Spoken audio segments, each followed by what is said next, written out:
சாய்ரா, என் அன்பு செல்லமே, உன்னை வேலை செய்ய விடாமல் உனக்கு பின் இருந்து துரோகம் செய்து கொண்டு இருக்கும் ஒரு நபரை நான் அவர் இருக்கும் இடம் தெரியாமல் அங்கிருந்து நான் நகர்த்தப் போகிறேன். உன்னை எவ்வளவுதான் கஷ்டப்படுத்த நான் விடுவேன். இனி கஷ்டப்படுத்த விடமாட்டேன். யாருக்கும் எந்த துரோகமும் எந்த தீயதும் செய்யாமல் இருக்கும் முன்னே என் குழந்தையை ஒரு நபர் மிகவும் பாடாக படுத்தி கொண்டு இருக்கிறார். அவருடைய மனதில் நீ வளரக்கூடாது, நீ நல்ல பேர் எடுக்கக்கூடாது என்ற எண்ணம் உள்ளது. அதனால்தான் தேவையில்லாத செயல்களை செய்து உன்னை மிகவும் குழப்பத்தில் தள்ளுகிறார். நீ குழம்பினால் உன்னால் எந்த வேலையும் செய்ய முடியாது. அந்த நேரத்தில் உனக்கு கெட்ட பெயரை ஏற்படுத்தி தந்துவிடலாம் என்று யோசிக்கிறார். அவர் நினைப்பதெல்லாம் இங்கு நடக்குமா? இந்த உலகத்தில் நான் என்ன நினைக்கிறேனோ அது மட்டும்தான் நடக்குமே தவிர இங்கு யார் நினைப்பதும் நடக்கப் போவது கிடையாது. அதுவும் துரோகம் செய்பவன் நினைப்பது ஒரு பொழுதுமே நடக்காது. வளர்வது போலத்தான் இருக்கும். ஆனால் அவன் நிச்சயமாகவே அடி சறுக்கி விழுந்து விடுவான். இதுதான் உண்மை. உன்னை ஏமாற்றியவன், உனக்கு தொந்தரவு செய்பவன் இந்த உலகத்தில் எந்த மூலையிலும் நான் இருக்க விடமாட்டேன். சீக்கிரமாகவே அவன் எந்த நிலைமைக்கு ஆளாக்கிறேன் என்று மட்டும் பார். இந்த சாயை நீ சாதாரணமாக இடை போட்டு விடாதே. நிச்சயமாக என்னுடைய வேலையை நான் காட்டினால் இந்த உலகத்தில் ஒருவர் கூட தாங்க மாட்டார்கள்.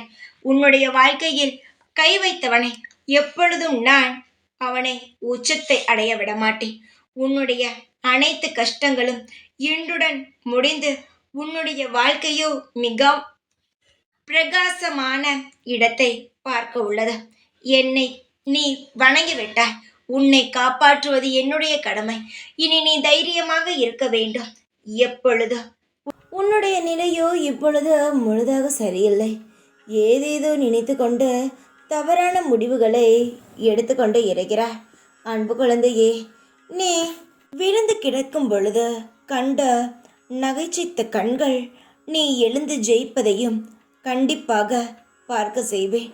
அப்பொழுது அவர்கள் எல்லாம் என்ன செய்வார்கள் என்று போகிறார்கள் என்று பார். தங்கமே, இன்று முதல் உன் துன்பங்கள் அனைத்தும் முடிந்து இனிமேல் நல்லது நடக்க துவங்க போகிறது. அதனால் இதுவரை நடந்த மறந்துவிட்டு இனி எல்லா சந்தோஷங்களையும் நீ சந்தோஷமாக ஆளப்போகிறாய். இனி உன் வாழ்க்கையில் சந்தோஷங்கள் மட்டும்தான் இருக்கும். நீ என்னிடம் வைத்த கோரிக்கைகள் எப்பொழுதும் நிறைவேற்ற வேண்டும் என்ற சிந்தனையில் உள்ளேன். விரைவில் உன் எண்ணங்கள் பூர்த்தியாகிவிடும். உனக்கான ஒளிமயமான வாழ்க்கையை நான் தயாரித்து வைத்துள்ளேன். சீக்கிரத்தில் உன்னிடம் கொண்டு வந்து சேர்க்கிறேன். உனக்கான ஒளியாக உனது வீட்டிலும் நான் இருப்பேன். உன்னுள் நான் நிச்சயமாக ஒளியாக இருக்கிறேன். கவலை எதற்கு? உனக்கு நடப்பவை, நடந்தவை, நடக்கப் போபவை அனைத்தும் செயல்களுக்கும் நானே பொறுப்பானவள். என்னின் அனைத்தையும் சமர்ப்பித்துவிடு. அமைதியாக கேள். எல்லாம் காலப்போக்கில் மாறிவிடும். நீ குழம்பும் அளவுக்கும் நீ கஷ்டப்படும் அளவுக்கும் எதுவும் நடக்கவில்லை. அதனால் எதையும் கண்டு அஞ்சாதே. நீ தைரியமாக இரு. எப்பொழுதும் உன் கூடவே இருப்பேன். இந்த சாய்நான். ஓம் சாய்ராம்.